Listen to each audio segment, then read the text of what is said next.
sa Czech Republic, eh alam niyo naman rito kasi, halos walang mga gulay, mga exotic na gulay. No choice ako. Sabi ko, tikman ko nga to, kung masarap ang lasa. Eh nung pagkatikim ko, sabi ko, ang sarap pala, ano?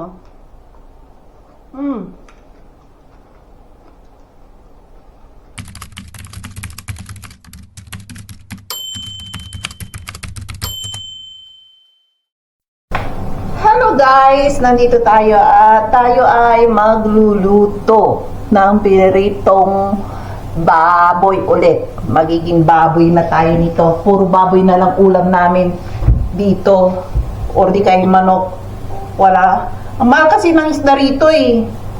Kahit gustuin mo mga araw-araw mag-ulam ng isda, may affordable naman, yung talagang umisel. Kaso nga lang, pag kinain mo, bilasang-bilasa na.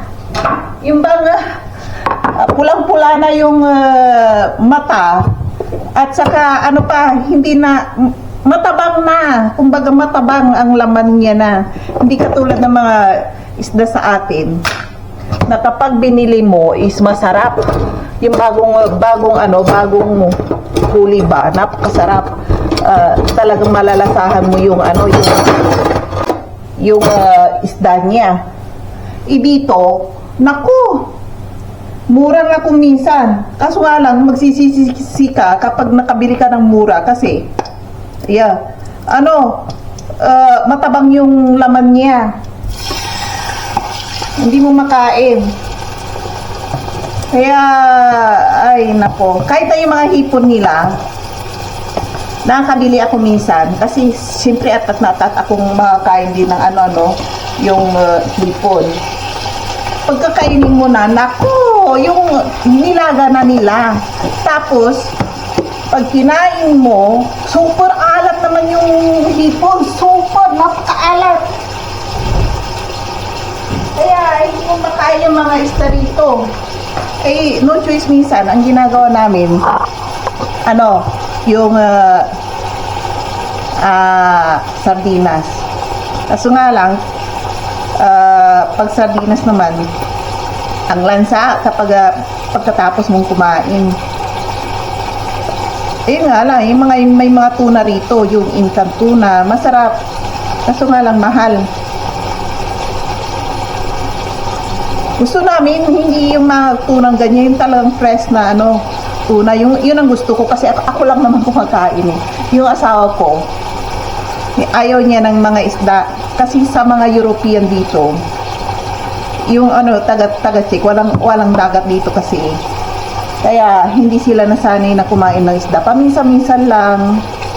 Tapos kapag mag-serve ka ng isda sa kanila, na may ulo o di kaya buto-buto yung sa gitna, na may buto pa, sabi na ano to, sabi nilang ganun. Gusto nila yung kapag kumain sila ng isda, yung na lang, yung talagang wala nang balat, wala na ring buto, wala na ring ulo, walang buntot. Yun ang gustong-gusto nila. Minsan nga nagprito ako ng yung salmon.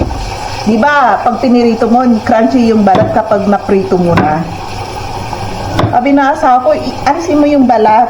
Sabi ko, ba't mo alisin? Yan nga, gusto ko, sarap na sarap nga ako. Yan ang paborito ko eh. Sabi ko gano'n sa kanya. Ay, tikman mo. Pinirito ko yung balat ng salmon. Yung balat yung skin ng salmon, wala yung kaliskis. Lahat naman ng mga isda, piniprito kasama yung balat, di ba? Sa kanila rito, ayaw nila ng ganon. Magmula nung tinuruan ko siya, tikman mo yung balat ng salmon. Pag pinirito mo at crunchy, napakasarap. Magmula noon, kinakain na niya. Kumakain lang siya ng salmon eh. Pero yung ibang isda, ayaw na niya. Kumakain siya ng mga Alaska na isda, yung walang mga buto-buto na, yun ang kinakain niya. Yan. Yan, tingnan niyo, nag-prito ako ng, aray, ano ba yan? Yan, nakikita niyo ba? Iaadobo ko yan. Iaadobo ko. Ayan, lagyan ko ng ano. Kaya, nakikita nyo, araw-araw, halos araw-araw. Pork chop, ang luto ko, or manok, kasing, ano rito mahal. Mahal ang isda. Hindi mo makain yung isda sa freezer misa, yung binibintan nila rito. Ano, super tabang, matabang.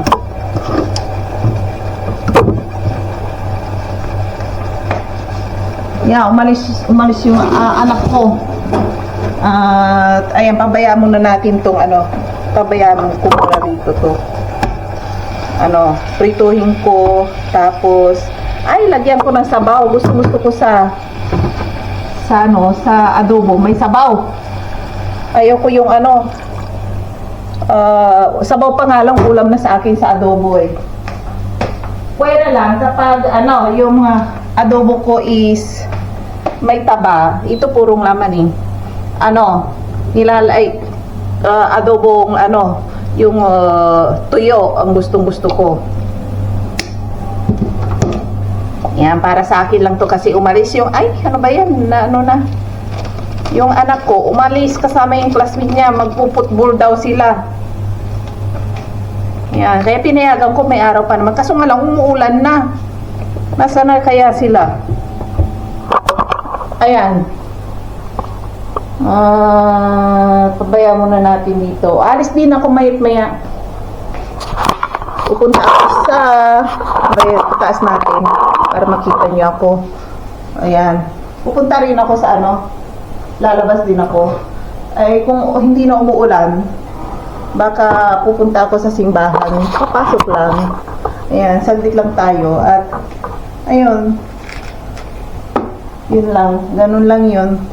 Ang simbahan yata ay alas 6 yata. Kaya hinihintay ko. Alas 4 na yata ngayon dito Kaya hinihintay ko. May alis din ako.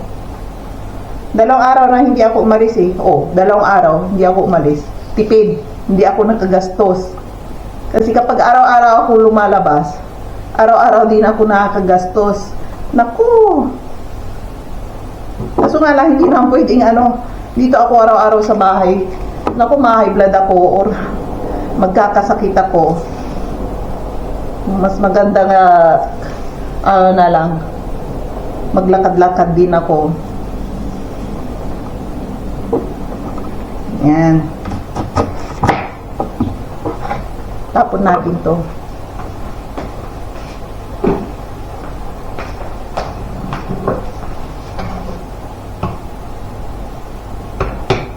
Ayan, kumukulo na Ayan. Tapos is lagyan natin ng lemon. Mamaya na kapag naluto na. Ayan, hiwain ko lang ito.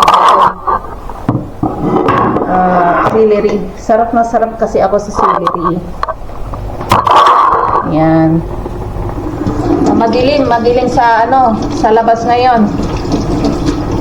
Malamig na naman. Wala na yung init. Hindi ko iinit minsan lang.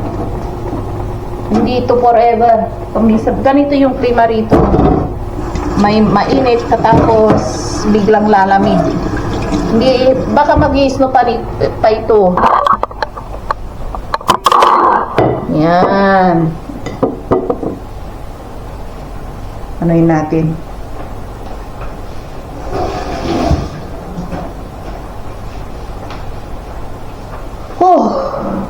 Nasaan na tayo? Yan. Kung sana mahulog yung camera ko. Ilang beses nang nahulog yung camera ko Pero nahulog, hindi ko na malayan na no sound. Marami akong in-upload, walang sound. Na click. Ngayon, inayos ko na.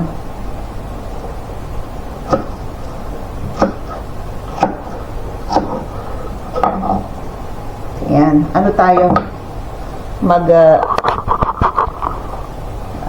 Ayan. Meron tayo magpintuhan. Ayan. Tutuloy natin pagluluto. Yung yung baboy ko, ay, ito pala.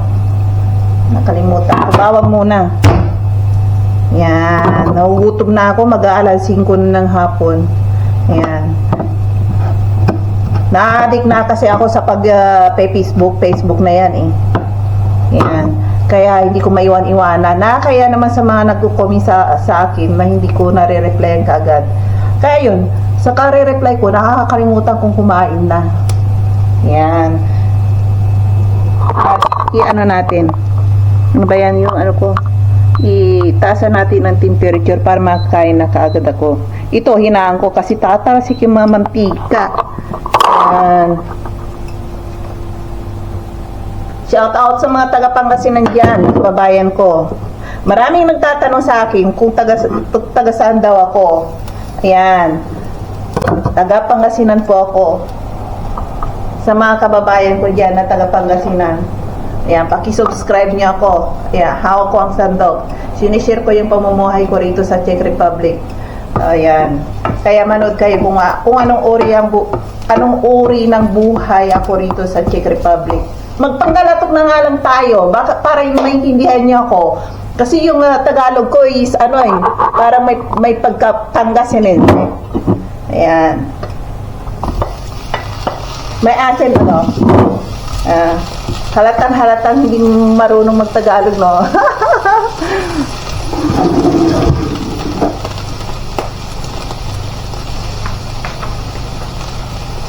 Tara. Ayan yung ko. Pakita ko sa inyo kung paano ako magluto ng celery. Ganyan lang yan. Sa lahat ng gulay, ito ang ayaw kong maluto kaagad, yung overcook. Kasi lahat ng gulay, gustong-gusto ko, katulad ng pakbet, gusto ko lamang sa pakbet. Pero ayaw ko sa celery, yung overcook. Hindi masarap para sa akin.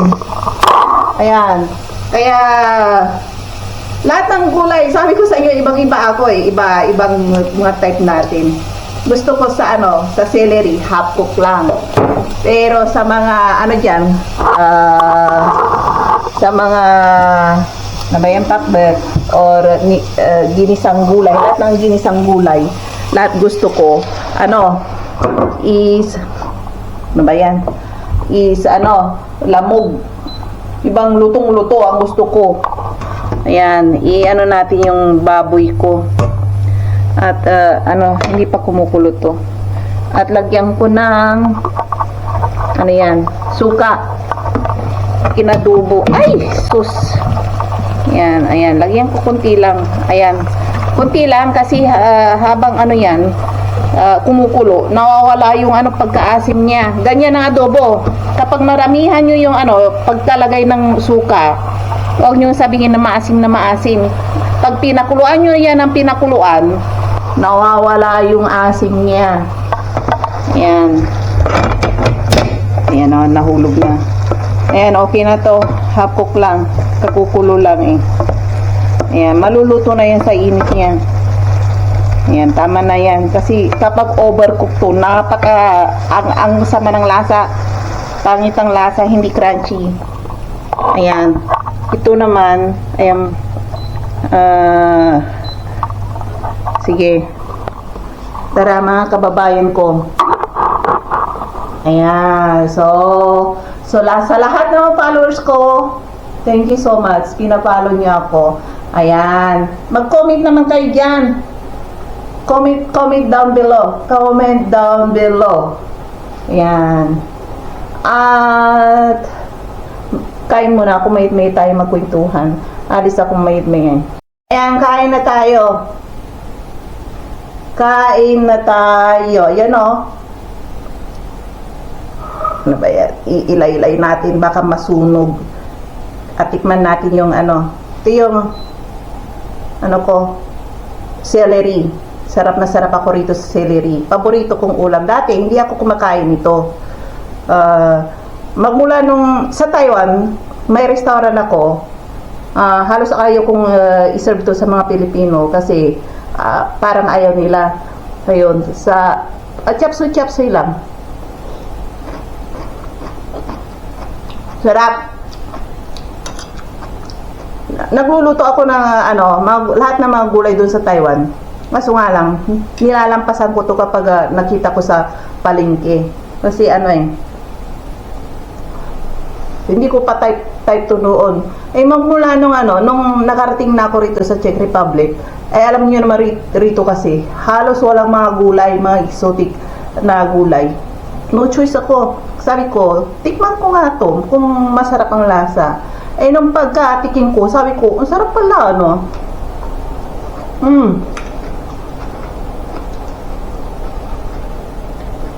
Crunching. Masarap ipare sa sa adobo. Yung ganyan na adobo ko. Ayan. Laki na adobo ko. Pasensya na. Nasa bahay kasi ako eh. Kaya wala na yung social katulad ng asawa at anak ko na kailangan pa ng ano ba yung kutsilyo para hiwain. Ayan. Nasa bahay tayo. Pero kapag nasa restaurant tayo, siyempre pasosyal tayo kontino, diba? And kain tayo.